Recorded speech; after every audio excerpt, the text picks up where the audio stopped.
शंखचूड़ का असुर राज्य पर अभिषेक और उसके द्वारा देवों का अधिकार छीना जाना, देवों का ब्रह्मा की शरण में जाना, ब्रह्मा का उन्हें साथ लेकर विष्णु के पास जाना, विष्णु द्वारा शंखचूड़ के जन्म का रहस्य उद्घाटन और फिर सबका शिव के पास जाना और शिव सभा में उनकी झांकी करना तथा अपना अभिप्राय प्रकट करना।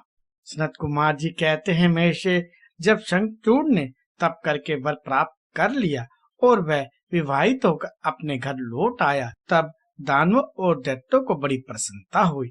वे सभी असुर तुरंत ही अपने लोक से निकलकर अपने गुरु शंकराचार्य को साथ ले दल बनाकर उसके निकट आए और विनय पूर्वक उसे प्रणाम करके अनेकों प्रकार से आदर प्रदर्शित करते हुए उसका स्तुति करने लगे।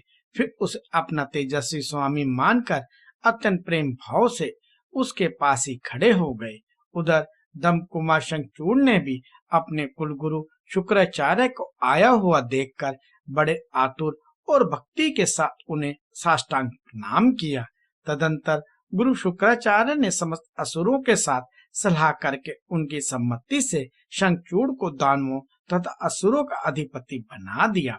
दंपुत्र शंखचूड़ प्रतापी एवं वीर तो था ही। उस समय असुर राज्य पर अभिषेक होने के कारण वह असुर राज विशेष रूप से शोभा पाने लगा। तब उसने सहसा देवताओं पर आक्रमण करके वेग पूर्वक उनका संहार करना आरंभ किया। संपूर्ण देवता मिलकर भी उसके उत्कृष्ट तेज को सहन न कर सके, अतः वे समर भूमि से भाग चले और दीन होकर यत्र पर्वतों की खोह में जा छिपे। उनकी स्वतंत्रता जाती रही। वे शंखचूड़ के यशवर्ती होने के कारण प्रभावहीन हो गए।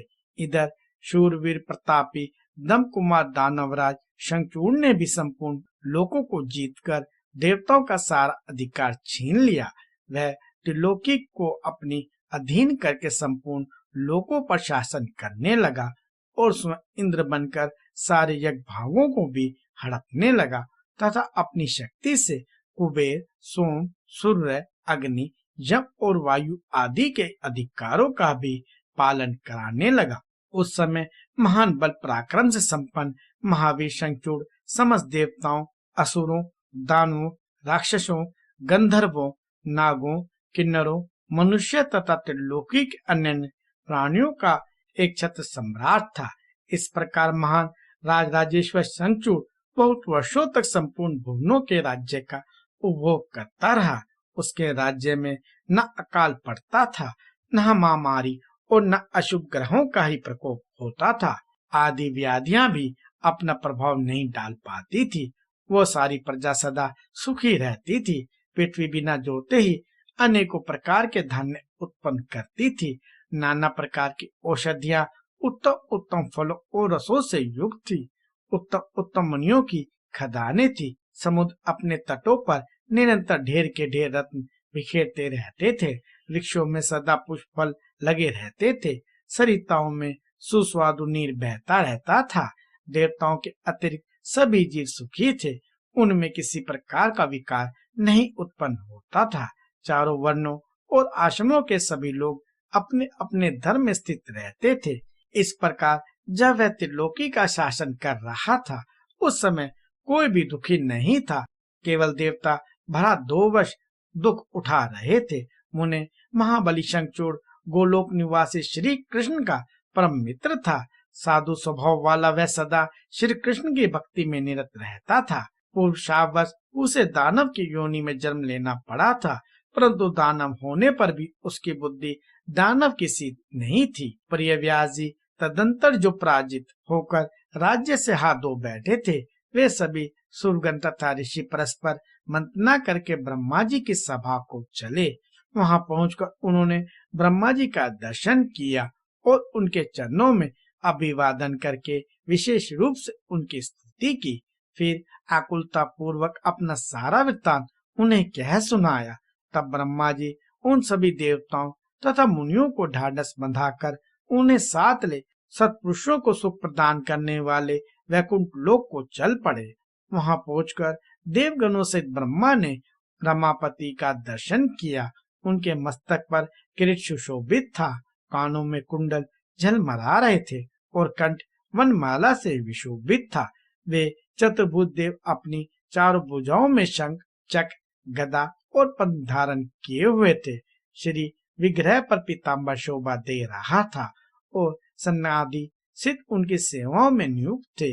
ऐसे सर्वव्यापी विष्णु की झांकी करके ब्रह्मा आदि देवताओं तथा मुनीश्वरों ने उन्हें प्रणाम किया और फिर भक्ति पूर्वक हाथ जोड़कर वे उनकी स्तुति करने लगे। देवता बोले, सामर्थ्यशाली वैकुंठाधिपति, आप देवों के भी देव और लोकों के स्वामी हैं। आप त्रिलोकी के गुरु हैं। श्री हरि, हम सब आपके शरणागत हुए हैं। आप हमारी रक्षा कीजिए। अपनी महिमा से कभी च्युत न होने वाले ऐश्वर्यशाली त्रिलोकेश, आप ही लोकों के पालक हैं। गोविंद, लक्ष्मी आप में ही निवास करती है और आप अपने भक्तों के प्राण स्वरूप हैं। आपको नमस्कार है। इस प्रकार स्तुति करके सभी देवता श्री हरि के आगे रो पड़े। उनकी बात सुनकर भगवान विष्णु ने ब्रह्मा से कहा। विष्णु बोले, ब्राह्मण, यह वैकुंठ योगियों के लिए भी दुर्लभ है। तुम यहाँ किस लिए आए हो? तुम पर कौन सा कष्ट आ पड़ा है? यह यथास्वरूप मेरे सामने वर्णन करो।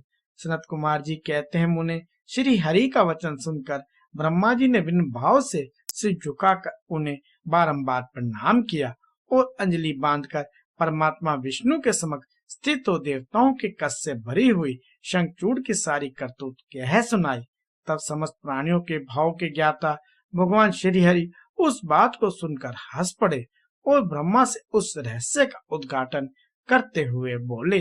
श्री भगवान ने कहा, कमल योनि, मैं शंखचूड़ का सारा वृत्तांत जानता हूँ। पूर्व जन्म में वह महातेजस्वी गोप था जो मेरा भक्त था। मैं उसके वृत्तांत से संबंध रखने वाले इस पुरातन इतिहास का वर्णन करता हूँ। सुनो, इसमें किसी प्रकार का संदेह नहीं करना चाहिए। भगवान शंकर सब कल्याण करेंगे। गोलोक में मेरे ही रूप श्री कृष्ण रहते हैं। उनकी स्त्री श्री राधा नाम से विख्यात है।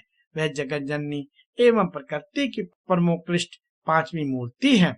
वही वहाँ सुंदर रूप से विहार करने वाली है। उनके अंग से अद्भुत बहुत से गोप और गोपियां भी वहाँ निवास करती हैं। वे नित्य राधा कृष्ण का अनुवर्तन करते हुए उत्तम उत्तम क्रीड़ाओं से तत्पर रहते हैं। वही गोप इस समय शंभू की इस लीला से मोहित होकर शाबाश अपने को दुख देने वाली दानव योनि को प्राप्त हो गया है। श्री कृष्ण ने पहले से ही रुद्र के त्रिशूल से उसकी मृत्यु निर्धारित कर दी है। इस प्रकार वह दानव देह का परित्याग करके पुनः कृष्ण पार्षद हो जाएगा।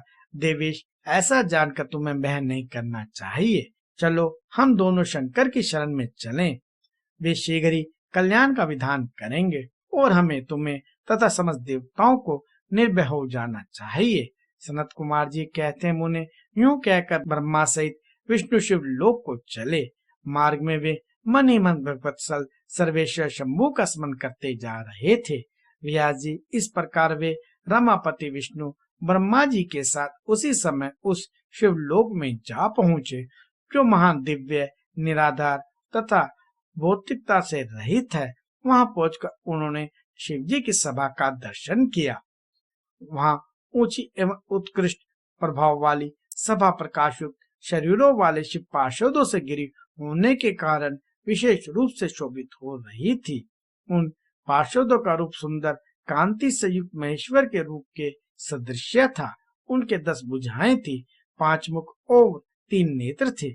गले में नील चिन्ह तथा शरीर का वर्ण अत्यंत गौर था। वे सभी श्रेष्ठ रत्नों से, रुद्राक्ष और भस्म के आभरणों से विभूषित थे। वह मनोहर सभा नवीन चंद्रमंडल के समान आकार वाली और चौकोर थी। उत्तम उत्तम मणियां तथा हीरो के हारों से वह सजाई गई थी। अमूल्य रत्नों के बने हुए कमल पत्रों से सुशोभित थी। उसमें मणियों की जालियों से युक्त गावाश बने थे, जिससे वह चित्र विचित्र दिख रही थी। शंकर की इच्छा से उसमें पद्म रागमणि जड़ी हुई थी, जिससे वह अद्भुत सी लग रही थी। वह रम्य कंतमणि की बनी हुई सैकड़ों सीढ़ियों से युक्त थी। उसमें चारों ओर इंद्र नीलमणि के खंभे लगे थे, जिन पर स्वर्ण सूत से ग्रसित गरज चंदन के सुंदर पल्ले लटक रहे थे, जिससे वह मन को मोह लेती थी। वह भली भांति संस्कृत तथा सुगंधित वायु से सुवासित थी। एक सहस्त्र योजन विस्तार वाली वह सभा बहुत से किंकरों से खचाखच भरी थी। उसके मध्य भाग में अमूल्य रत्नों द्वारा निर्मित एक विचित्र सिंहासन था। उसी पर उमाशय शंकर विराजमान थे। उन्हें सर्वेश्वर विष्णु ने देखा। वे तारकाओं से घिरे हुए चंद्रमा के समान लग रहे थे। वे किरीट कुंडल और रत्नों की मालाओं से विभूषित थे। उनके सारे अंगों में भस्म रमाई हुई थी और वे लीला कमल धारण किए हुए थे। महान उल्लास से भरे हुए उमाकांत का मन शांत तथा प्रसन्न था। देवी पार्वती ने उन्हें सुवासित तांबूल प्रदान किया था, जिसे वे चबा रहे थे। शिवगण हाथ में श्वेत चमड़ लेकर परम भक्ति के साथ उनकी सेवा कर रहे थे और सिद्ध भक्ति वश से झुकाकर उनके स्तवन में लगे थे।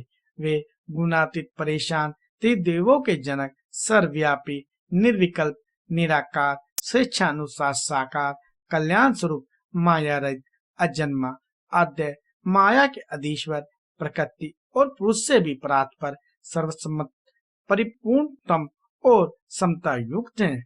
ऐसे विशिष्ट गुणों से युक्त शिव को देखकर ब्रह्मा और विष्णु ने हाथ जोड़कर उन्हें प्रणाम किया और फिर वे स्तुति करने लगे। विविध प्रकार से स्तुति करके अंत में वे बोले, भगवान, आप दीनों के और अनाथों के सहायक, दीनों के प्रतिपालक, दीन बंधु, त्रिलोकी के अधीश्वर और शरणागत वत्सल हैं। गौरीश, हमारा उद्धार कीजिए। परमेश्वर, हम पर कृपा कीजिए। नाथ, हम आपके ही अधीन हैं। अब आपकी जैसी इच्छा हो वैसा करें।